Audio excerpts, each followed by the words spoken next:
נולדה האישה גולדה מאיר בקייב, אוקראין. היא נולדה ב-3 במאי בשנת 1898. גולדה מאיר הייתה האישה הראשונה להיות ראש הממשלה לארץ ישראל. היא התחילה בדרכה הציונית בגיל 14.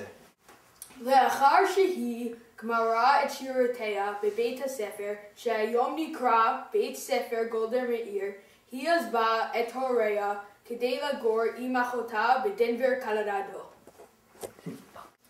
גולדה מאיר אמרה באוטוגרפיה שלה שהייתה לה שיחות אינטליגנטיות עם אחותיה על ישראל. השיחות האלו השפעו על רעיונותיה הציוניות. כשגולדה הייתה בגיל 17, היא הצטרפה בקבוצת פועלי ציון. בקבוצת הזאת היו פגישות שבהם דיברו על הקמת מדינת יהודים.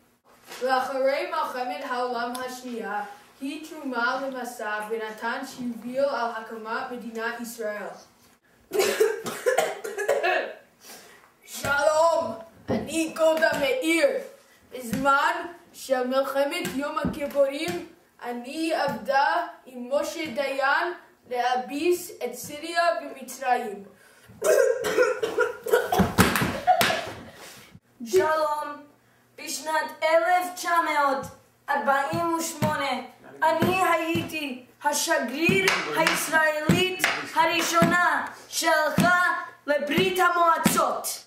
כאשר הפקידים של בני ישראל היו צריכים לאסוף כסף למדינת ישראל, הם אמרו שהם רק יכולים לאסוף 5 מיליון כסף.